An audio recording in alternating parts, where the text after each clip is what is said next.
Nobody wanted the back 40. That was the whole reason he left it to her. At 71, Della Kesterson sat in a lawyer's office in the county seat that smelled of floor wax and cold coffee, and listened to a stranger read out the division of 29 years of her life. And when it was finished, her husband, son, and daughter had the home place, the good bottomland, the equipment, and the money, and Della had a rocky north slope woodlot at the top of the hill that the family had called Scrub since before she married into it, and a leaning cider house nobody had opened in years.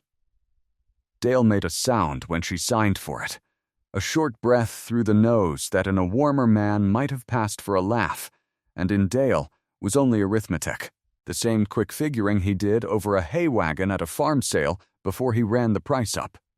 Sherry studied the middle distance. And Della, who had put Harlan Kesterson in the ground 11 days before, and had not yet let herself weep where the family could keep a tally of it, folded her copy of the deed into her handbag and thanked them, quietly, for the ride up the mountain.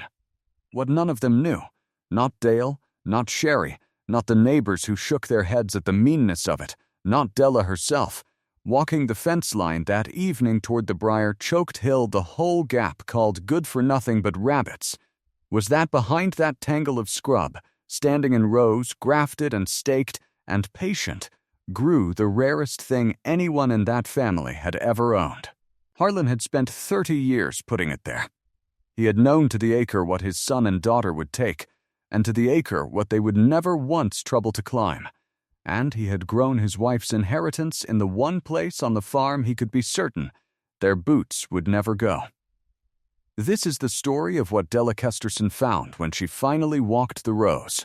It had been a small funeral, the way late October funerals are up in that part of the Blue Ridge, where the hills go rust and gold in a week and the light comes thin and early over the gap. Harlan Kesterson was 80 when his heart gave out on the hill, in the frost-killed grass at the foot of a tree he had grafted before Della ever knew his name. With his pruning saw still in his hand, and the whole gap's apples keeping to the seasons he had taught them, the little Bethel church filled with the people a man collects in a lifetime of mending living things. Farmers whose dooryard trees he had grafted back from a single live limb, and women who had brought him a barren old apple by the porch that would not bear, and could not say why it mattered so much that it come back. Della sat in the front pew between Harlan's son and daughter, because that was where the undertaker placed her. Dale, 57, wore the sport coat he wore to the big farm sales. He cried an auction 2 counties wide and had his father's square shoulders and none of his father's patience.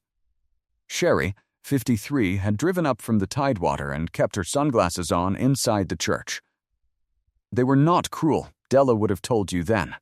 They were only 2 people who had decided, 29 years back, that the schoolteacher their father married in his 50s was a footnote that did not concern them. At the dinner in the church basement, Della heard Sherry tell a cousin that at least the estate was a simple one. She said it the way you would say the weather had held. The will was read on the 2nd Thursday of November in the office of Ford Tolliver, who had drawn Harlan Kesterson's papers for 40 years and did not smile that morning, though he looked at Della more than once with an expression she was too worn down to open. The home place and the house went to Dale and Sherry, share and share alike. The bottomland, the good level acres along the creek that a man could actually farm, went to Dale and Sherry. The equipment, the accounts, the truck, Dale and Sherry. And then Tolliver cleared his throat and read the clause that made Dale sit forward. A man recognizing a joke a beat before he decides whether to be amused by it. To my wife, Della, the back 40 at the top of the home place, the old cider house standing upon it, and each and every thing growing or standing upon that ground, of whatever kind and value, absolutely and without condition. That was the whole of it. No money. No share of the bottom. A rocky north slope woodlot the family had called Scrub since before she married in, a briar patch good for nothing but rabbits, and a leaning cider house with a caved shed and a cellar you could hear the spring running under. Sherry said, into the quiet, that Daddy always did keep his sense of humor to the end. Tolliver looked down at his papers and said the language was exactly as Mr. Kesterson had directed it, word for word, and that he had declined to soften a syllable of it, though the will had been redrawn as recently as 3 years back. Nobody asked what that meant. Della signed where the little tabs pointed, and 29 years were done in half an hour, handed off like the wrong coat at the end of a supper. She could have fought it. The women of the Bethel homemakers told her so, in the gentle, relentless way of women who have watched too many widows go quietly. There was a widow's share, an elective right, a firm down in Roanoke that did nothing else. Della listened and thanked them, and did not telephone the firm in Roanoke. Some of it was pride, the narrow, load-bearing pride of a woman who had come into that family with a cedar chest and $40 in a Christmas club, and would not go out of it with her hand open. But under the pride was something steadier. Harlan had written that will himself, in his own square hand at the kitchen table, and in 29 years the man had never once done a careless thing to her. He was a grower. A grower waits 4 years to taste the first apple off a new graft, and never once mistakes the season to cut his scions. Whatever this was, and standing at the foot of the hill that November, looking up at the black tangle of Briar against a bruised sky, she could not for her life see what it was. It was not carelessness. She had a widow's benefit, a teacher's small pension, a paid-for car, and a hill that grew rocks. It would have to serve, because it was what he had left her, and she had decided, on no evidence a lawyer would credit, to trust him one more time. Dale gave her to the 1st of December to be clear of the house, and said she was welcome to her personal things, leaning on the word the way you lean on a door you would rather have shut. Tanner came the last day to help her move. Dale's boy, 29, the one Kesterson who had ever sat at Della's kitchen table without being sent to fetch something, who had grown up naming the trees on the hill and now taught agriculture at the county high school. He carried her cedar chest down the porch steps, holding it against him the way you carry a thing you mean to keep, and was angrier than Della let herself be, angry in the fluent, unembarrassed way of the young, saying it was a disgrace, saying she ought to get a lawyer and burn the whole thing down around them. Della told him to mind the strand of loose wire by the gate. The cider house had a lower room where Harlan had kept a grafting bench, a cot, and a little sheet iron stove for the long spring nights, when a late frost threatened the blossom and a man had to sit up and tend the smudge fires. It had not been given a proper cleaning, from the look of it, in 20 years. They worked 2 days getting it fit to stand in, carried out the rotted sacking, blacked the stove, tacked plastic over the window that faced the spring. On a slat shelf along the cellar wall stood a row of stored apples, a few dozen of them, wrinkled now and going soft, the last he had picked. Della moved them aside to sweep and thought nothing of it. When they were done, Tanner stood in the doorway looking up the briar-choked hill in the last of the light and asked what on earth she meant to do with all of it. Della looked a long moment at the tangle. "Clear it," she said. "Finally. It is mine now. I would like to know what is under there." She had come into that family in the fall of 1985 with a cedar chest and a hope she had been too old, even then, to say out loud. Della Rowe, 42, boarding in 3 rooms over the feed store, teaching the county's young their letters and their sums, and keeping the finest dooryard garden in the district on a rented strip of ground. Harlan Kesterson, 51. 6 years a widower, keeping his hill and his orchard and his son and his daughter, and a silence you could have set the seasons by. He courted her the way he did everything, slowly and without waste, and she had loved him for 29 years in that same economy of speech. His son and daughter never warmed, not with open cruelty, mostly, but with weather. Dale called her Della, in a tone that fixed, to the inch, the distance between Della and mother, and the things she tried to send into that family, Years of Sunday dinners and put-up preserves and a garden she gave away by the bushel were received and thanked for and forgotten by the next season. A teacher learns early that you give the lesson and let the young carry it off wherever they will, or you go bitter, and Della had made her choice a long time ago. What she did not know, all those years among people who talked around her, was that one man at the table had been keeping the account. Harlan never said. Harlan, she would come to understand, believed that saying was cheap, and that keeping was the only proof that counted. The hill was older than the marriage, older than the paved road up the gap. Harlan's grandfather had set the first grafts on that north slope in 1912, when every farm in the Blue Ridge grew its own named apples for cider and butter and the winter bin, and the trade had gone out around it slowly. The way a spring runs down, as the old home places were sold and the bulldozers came, and the young drove down the mountain for good, until Harlan was the last man in 3 hollows who could take a stick of dormant wood off a failing tree and set it living onto another. From the fence line, the back 40 looked exactly like what the gap said it was: briar and cedar and locust scrub grown up wall thick. A leaning cider house with silvered board and batten walls and a caved shed, moss on the north sill, a cellar you could hear the spring running under. Junk ground, Dale had called it at the feed store, and standing at the foot of it that first cold morning with a briar hook in her hand and the low sun coming level up the slope, Della could not honestly have argued the point. But it was quiet up there. Quiet the way the inside of a stopped year is quiet, and it smelled of leaf mold and cold cider and old wood, of seasons, and it did not once look at her with pity, which was more than she could say for the church basement. She set the hook to the nearest wall of briar and began. She went at it the way she had broken hard ground her whole life, which was the way she did everything, a little at a time, one spit of the spade, one arm load of cut briar, until the impossible corner stopped being impossible and became a thing the hand simply knew.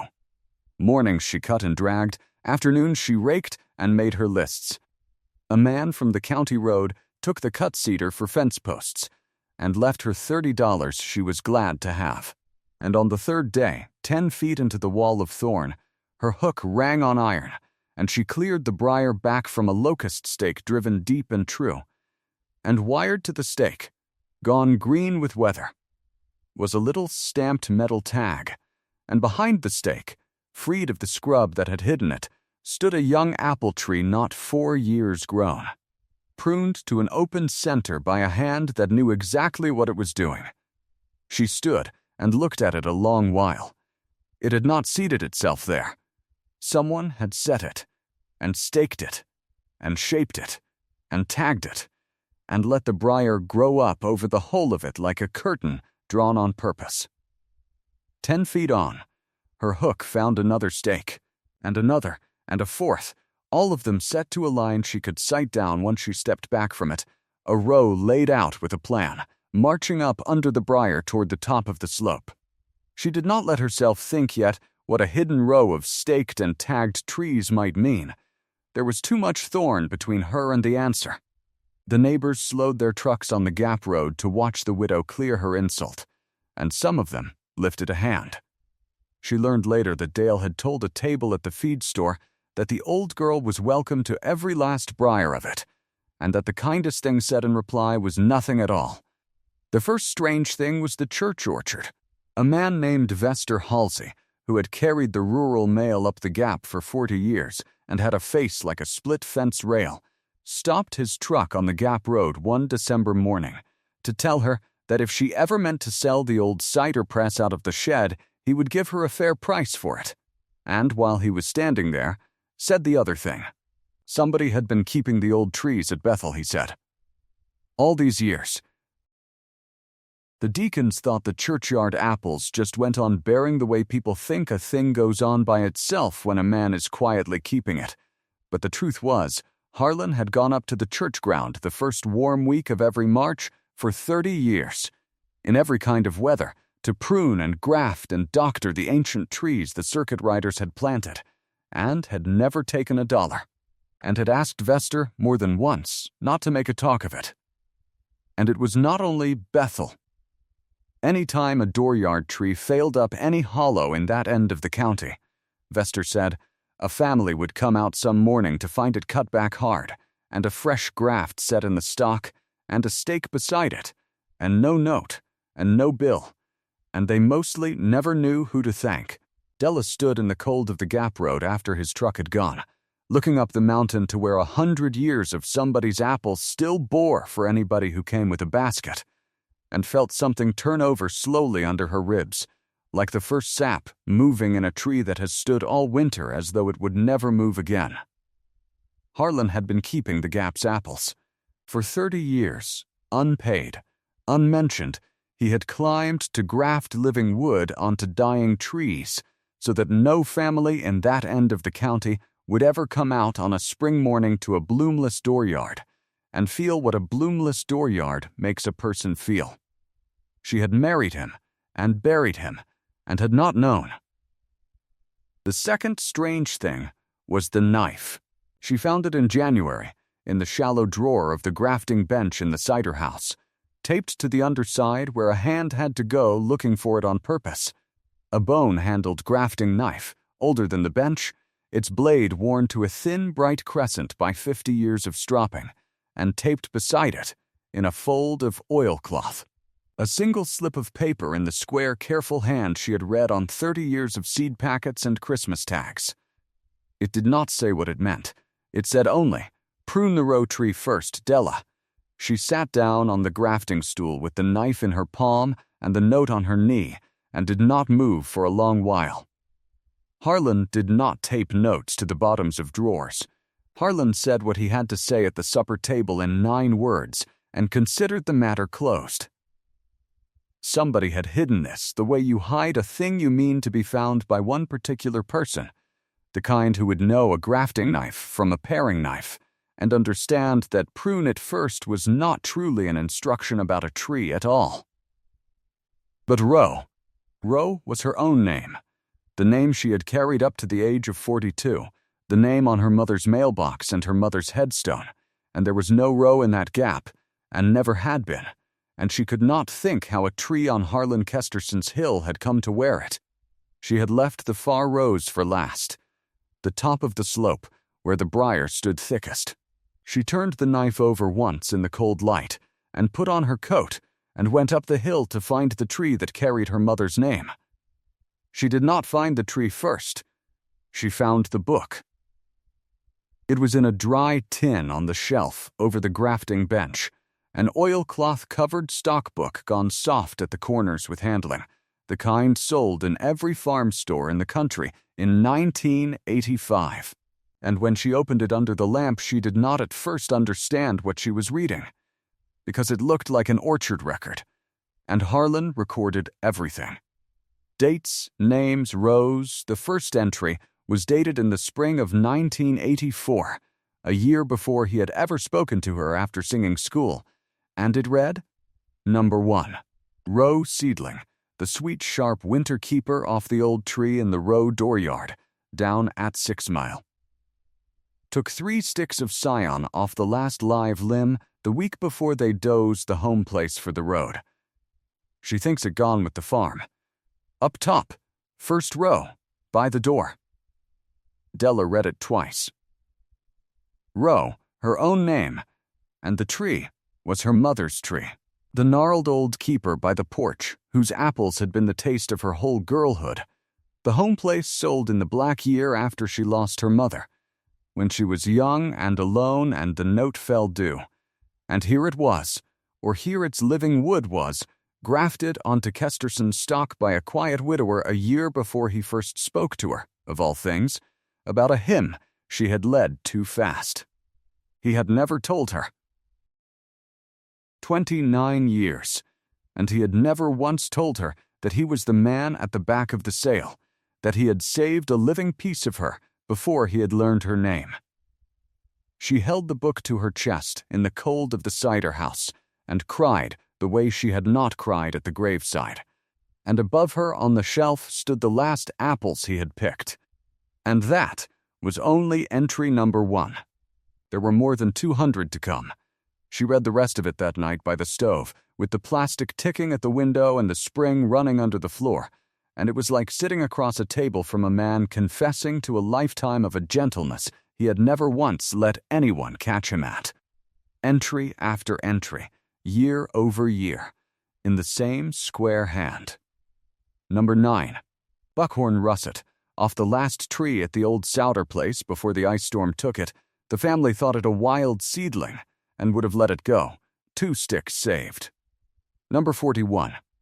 Sheep-nose sweet out of the poor farm orchard when the county sold the ground. Nobody on the crew would say what became of the trees, so I asked, and cut my scions off a windfall limb, and now it is safe. Number 90.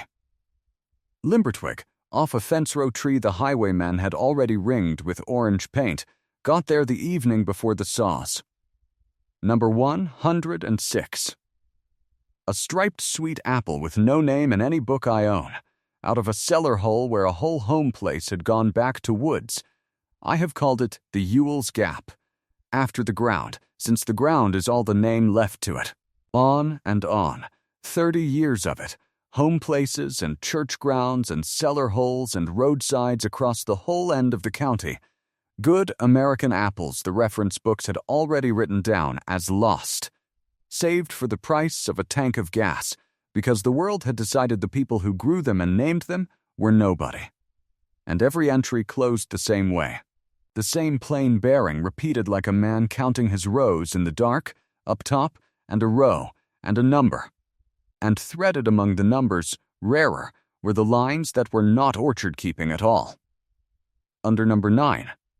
A year of some vanished growers' evenings in this apple, and they would have let the ice have it. That is the whole sickness of the world in one line. Under number 70. D. Asked tonight why my good coat smelled of cut cedar and grafting wax of a Sunday. Told her the church trees. First lie in 11 years, and it was to keep a thing that was hers. Folded into the back of the book was a map, the hill drawn out square by square in pencil, every tree a numbered dot, and the last numbered entry, dated that September, a month before he passed, named no home place and no price. It read, number 211. Graft off the old apple at the schoolhouse window, the tree they mean to cut for the new gymnasium. It is the one I stood under the fall I first watched her teach. Before ever I had the nerve to speak. Up top, first row, beside the row. And beneath it, alone at the foot of the page, in a hand gone smaller and less sure, it is the hill, Della, it was always the hill. Prune the Rowe tree, and then walk up and meet the rest of us. She did not read on. She went up the hill the next morning in the hard January light, with the bone-handled knife in her coat and the map in her hand, and found it where the first entry said it would be, up top, first row.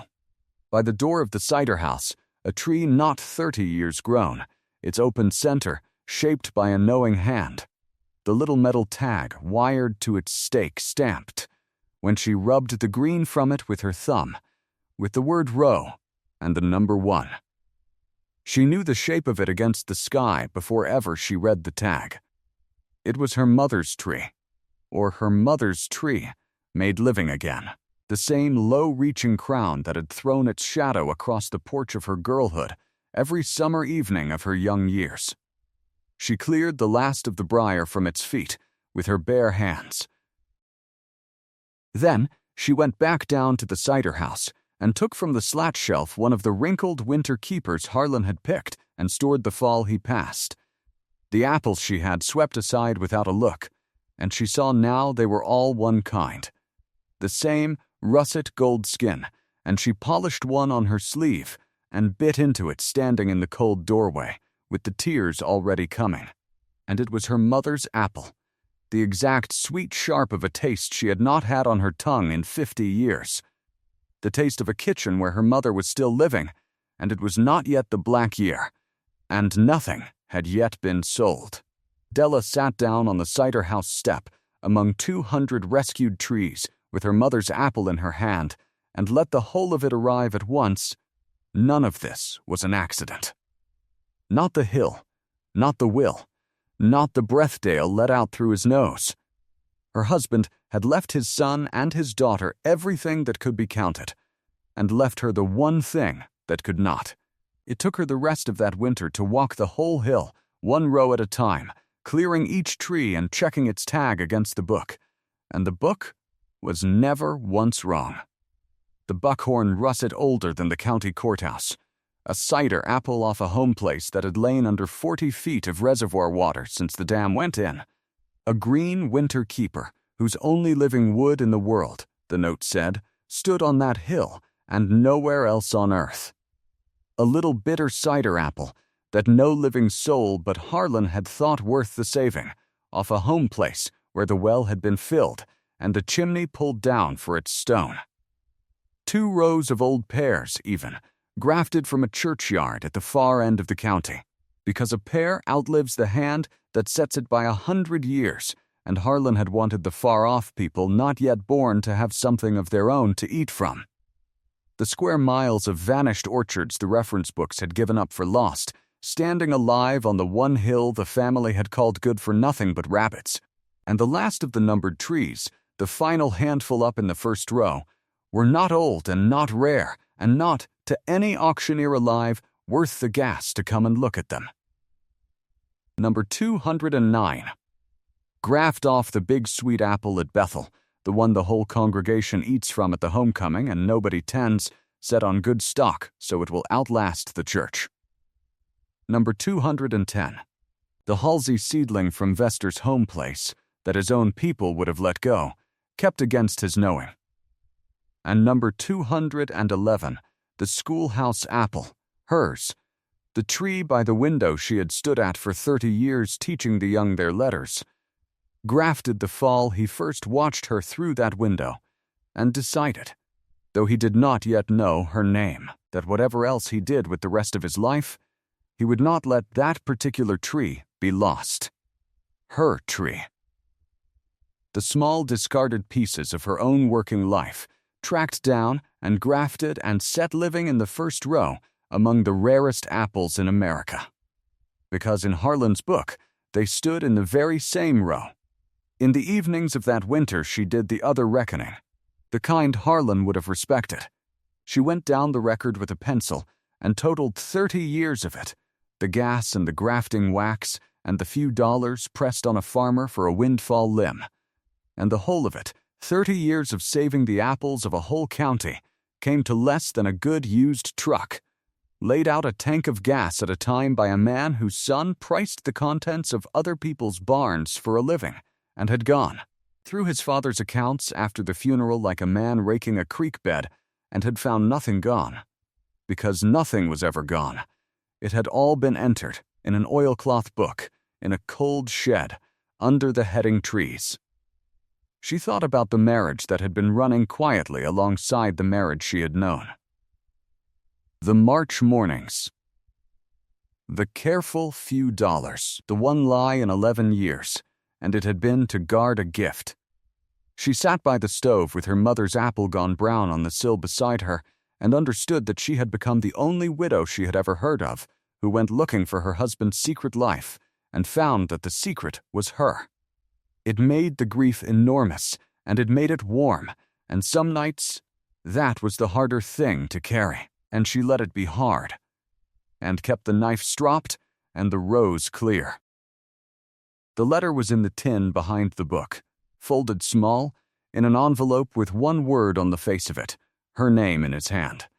It was dated in September, the same week as the last entry, and it was not long, Harlan was not long, on paper any more than aloud. Della. It began, "If you are reading this, then I am gone, and the will is read. And I expect Dale made his little noise, and I expect you signed it anyway, because you always did trust me a good deal further than a hill farmer who talks to trees has any right to be trusted. So let me say it once in plain. They will take the farm, and I am sorry for that. But the farm was never where I kept you." He told her the rest in half a page.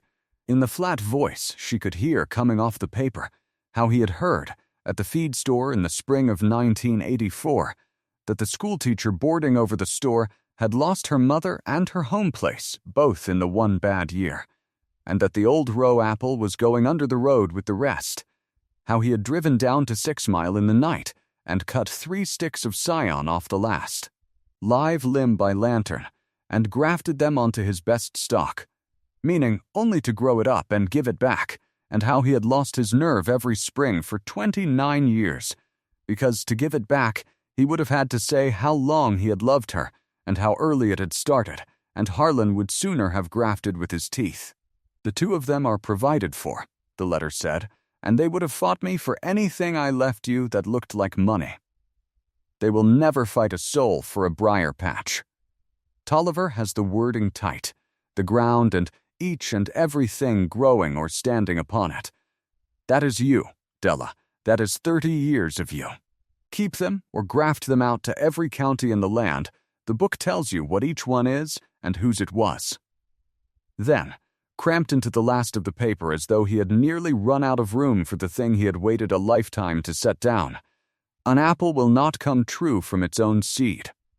If you want to keep the one you love, you have to graft it on by hand, on purpose, and wait the 4 years, and never once mistake the season. That was the whole of my method. You were never the second wife, Della. You were the rootstock. Every good thing I ever grew, I grew on you." It was signed the way he signed the Christmas tags, no closing word, only the one letter, H. For 9 days she told no one. It was not strategy, whatever the family said of it afterward. It was more like the held quiet of a hill under snow, when the whole slope is deciding whether to come on to spring. She kept her mornings on the rows and every evening sat in the cider house with the book and one tree's story at a time, reading the names. The Soders. The Halseys. The poor farm orchard the county had sold out from under the ones who had nowhere else to go. It came to her, somewhere in those days, that she was one of very few souls left alive who knew these apples and these small histories had ever existed, and that whatever she did next, she must not do carelessly. It came to her more slowly that she was very likely not poor anymore, though the idea did not land where poverty had lived in her. She wrote, in her own hand, on the first clean line of the book, the date and one line. All the top rows cleared, and the tags read. The Rowe tree stands, and on the 10th day she telephoned the one member of Harlan Kesterson's family who had ever carried a cedar chest as though it mattered what was inside it, and said, "Tanner, I need you to come up to the hill, and bring that good camera of yours, and do not tell your daddy yet." Tanner stood at the top of the first row a long time without speaking, which for Tanner was very nearly a medical event. He walked the rows twice, reading tags, his lips moving, and when he finally spoke it was to ask whether that date in the book meant what he thought it meant. Then Della put the book in his hands and watched him meet his grandfather, the real one, the one none of them had known was living up here all those years, page by page, and watched him reach number 211, the schoolhouse apple, and put the back of his hand to his mouth. Because he had grown up on the story of the window and the fall his grandfather first watched her teach, and had never once suspected there was a tree at the end of it. Tanner cried the way his generation cries, laughing at himself with the tears running, and then became, all at once, extremely 29. This needed documenting. This needed an expert yesterday. And did Della have the first idea what a single authenticated tree of a variety the books called extinct was worth to a heritage orchard program? Della said she had some idea, but she let the boy run on, because the sound of one single member of that family being glad on her account was a thing she had not heard in so long that she wanted to stand in it a while, the way you stand in the first warm rain after a hard winter. They photographed all through a weekend, tree by tree and page by page, and sent it off to the Heritage Orchard Trust 3 counties east, whose name Della had only ever seen on the back of a seed catalog. The answer came in 4 hours, on a Sunday, which Tanner said meant everything. A pomologist named Dr. Fay Whitlock wrote that the photographs were either a very careful hoax or the most important private orchard she had seen in 30 years in the field, and that either way she would like to drive over on Wednesday. And might she bring a grafter and her calipers? She came in a mud-spattered field truck with a young grafter and a hand lens on a cord around her neck. A spare, weathered woman somewhere past 60 who shook Della's hand and then looked up at the hill the way Della had taught herself to look at it over the winter. Not at the ruin of the Briar, but up, toward the rows breaking out of the scrub. What went on up those rows over the next 6 hours had the shape of a church service. Long silences, sudden low words, a hand laid flat on bark. At a squat old winter apple in the 3rd row, Dr. Whitlock stopped speaking altogether for the better part of 5 minutes. At the greenkeeper whose only living wood in the world stood on that hill, she set her hand lens to the leaf and the fruit spur and said, half to herself, that the books had buried this one 30 years ago, and that whoever had kept it had known exactly what he was holding. But it was the book that undid her, the way it had undone Della. Provenance, she explained to Tanner, who was filming everything, was the whole game and the missing half of the work. The country was full of orphaned old trees, beautiful and mute, their names and their home places lost past recovering. What was almost never found was not the tree, but the record. And here was a living collection in which every graft carried a date, a home place, a family, and a chain of keeping in one steady hand. Collectors will pay for a rare tree, she said. Science can build 30 years of work on the paper. This is both, and in 30 years I have never once seen both. As to money, she was a scientist and not an auctioneer, but she would not insult them by being coy.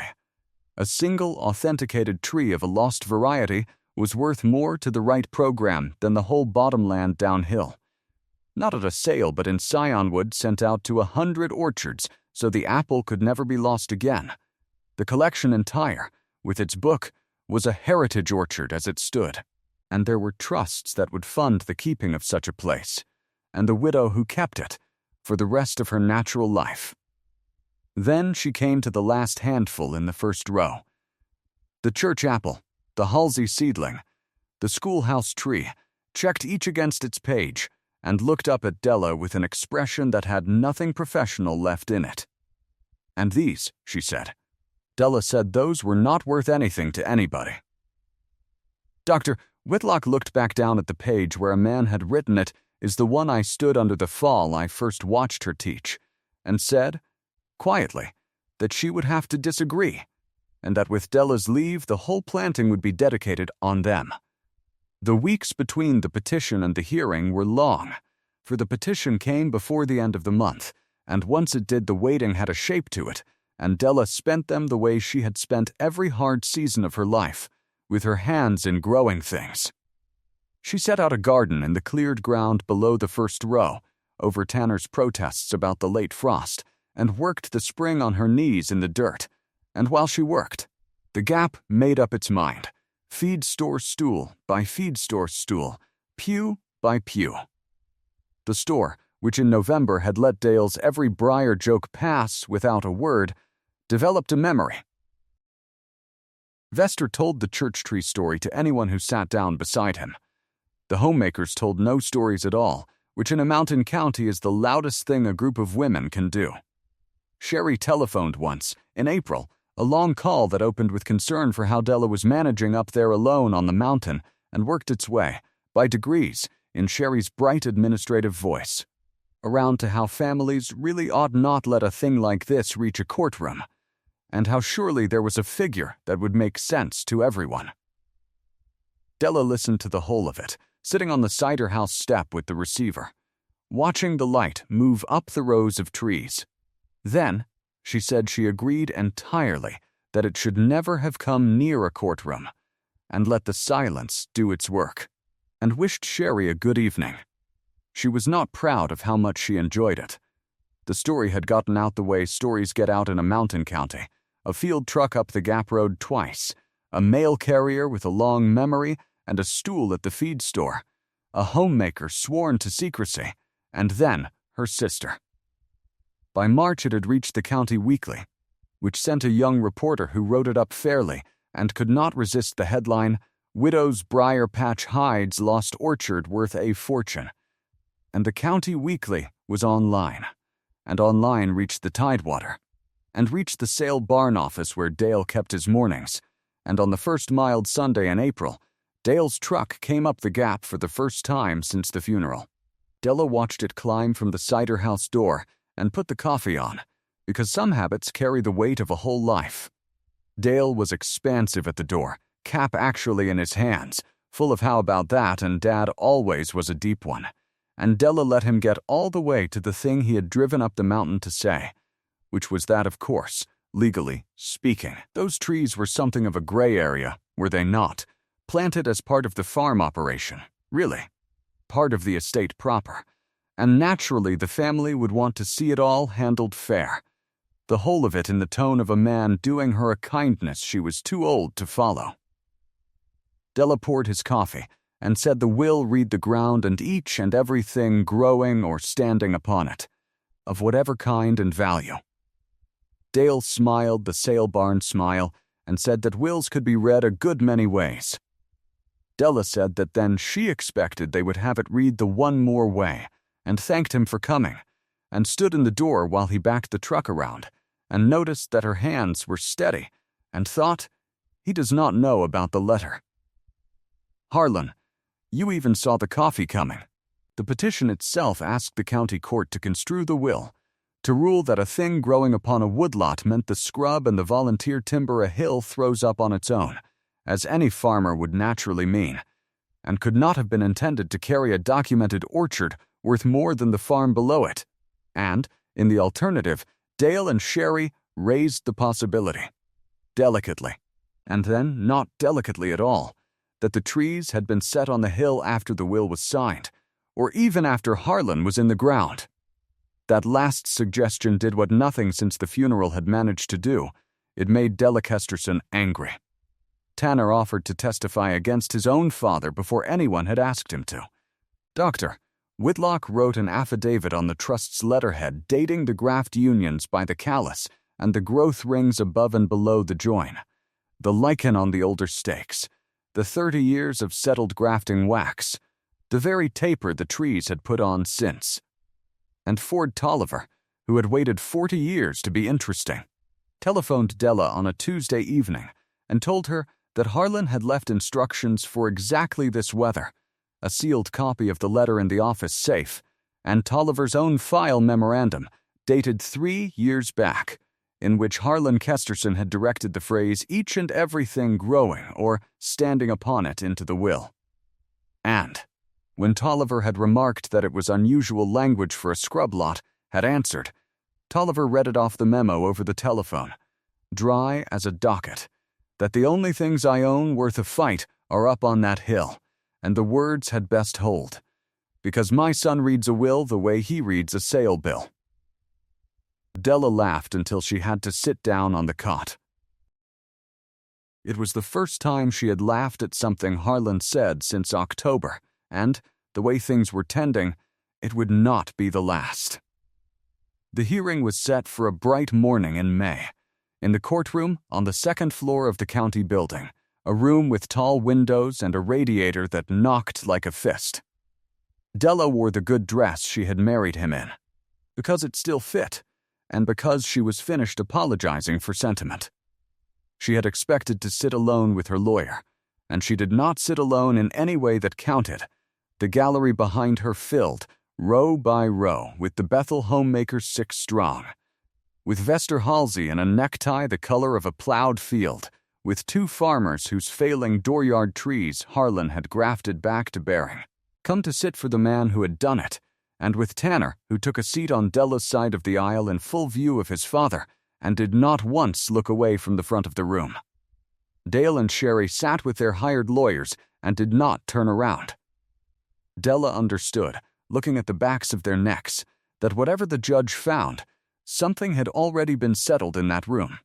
In the seating of it, the way these things are settled in churches and feed stores and mountain counties, and that it had not been settled their way. The morning went the way Tolliver had promised, because the men who write a thing down at the time will beat the men who only remember it later. The hired lawyers argued that no reasonable hill farmer means a fortune in rare trees when he says whatever grows upon a scrub lot, that the language was boilerplate, that fairness could not abide a windfall. Then, Tolliver took the stand, 78 years old with 40 years of Harlan Kesterson's paper in a banker's box, and read his own memorandum into the record.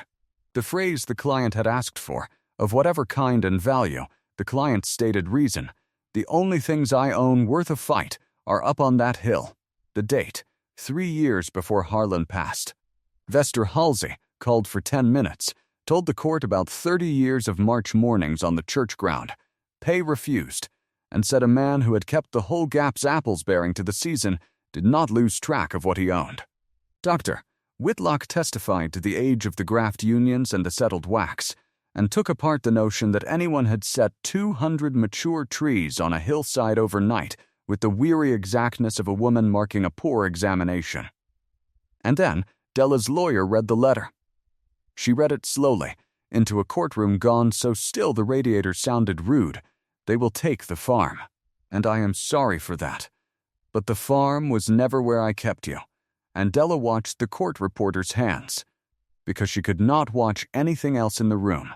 And when the reading reached the last lines, "the rootstock and the thing he grew on it," one of the homemakers behind her made a small broken sound, and the judge did not gavel it. And at the far table, Sherry put her face in her hands, and Della was surprised to find she took no pleasure in it. Almost none. She was a truthful woman, even about herself.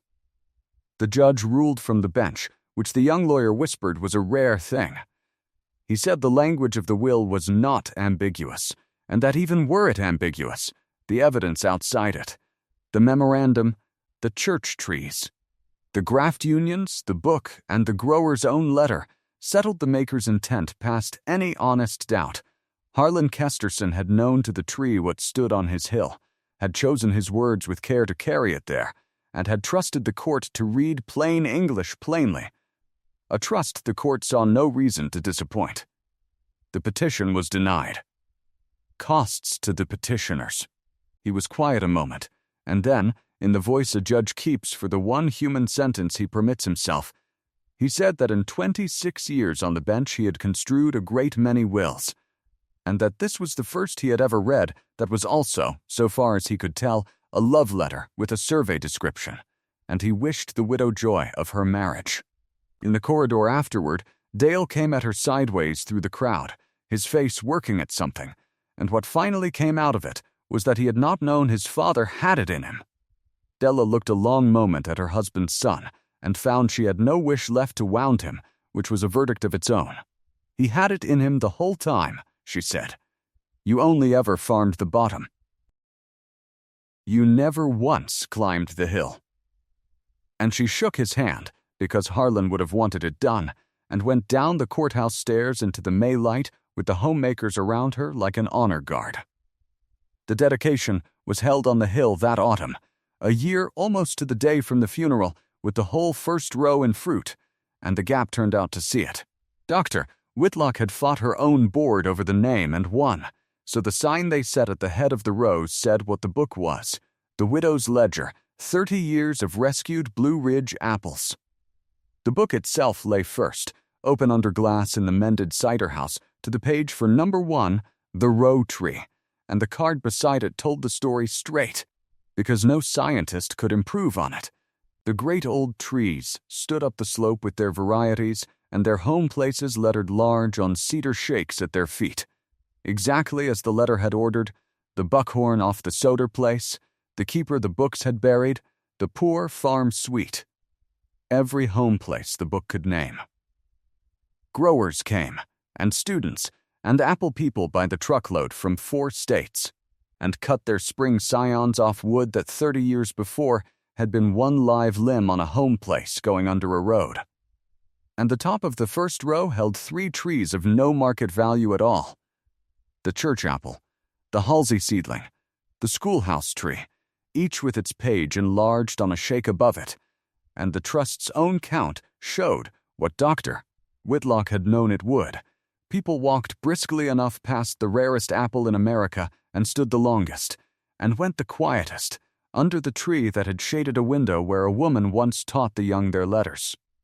Della sold nothing that first year but a few sticks of scion wood, and the little it brought re-roofed the cider house, which a Gap man did at cost for the story of it. The rest she let the trust keep, on the one condition that the names stayed large. She was not rich the way the county weekly had promised. She was something the weekly had no column to print. She stayed on the hill. Dale's lawyers, in the summer, sent a stiff, careful letter offering to sell her back the house at appraisal, and she declined by return post, with real thanks, because the offer meant Tanner was working on him. But the truth was the house had never been where Harlan kept her either, and she knew now where she lived. She kept the cider house, and she kept the Rows, and taught Tanner on second Saturdays how to take a stick of dormant wood off a failing tree and set it living onto another. The homemakers moved their Tuesdays up the hill, 6 women under a slope of trees, all keeping the same slow season.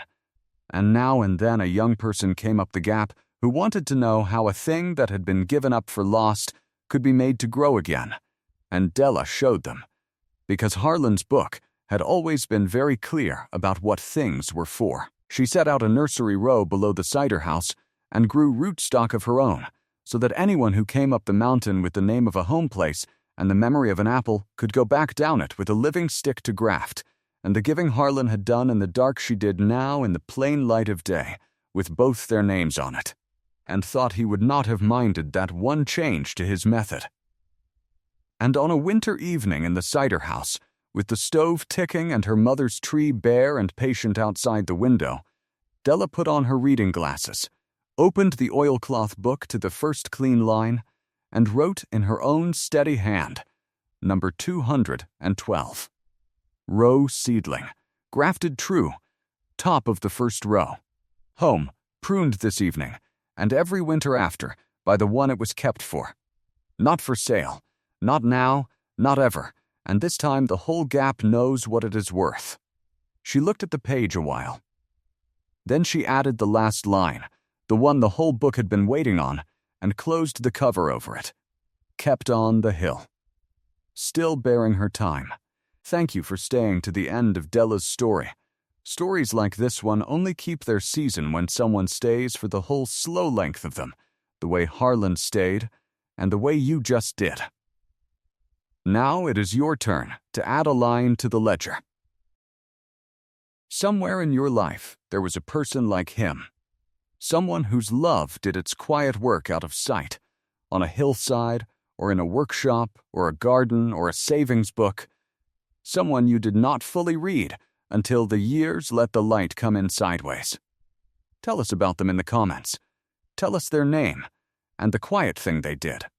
Because a name written down is a name kept. And this channel is, in the end, a ledger too. And we read every entry. If this story earned it, share it with one person who needs reminding that being overlooked is not the same as being unloved. And if you would like more stories of the ones a family wrote off walking up the one hill nobody thought to climb, subscribe to The Widow's Ledger and tap the bell so the next one finds you. Until then, look after the quiet ones. And every so often, go and prune the old tree.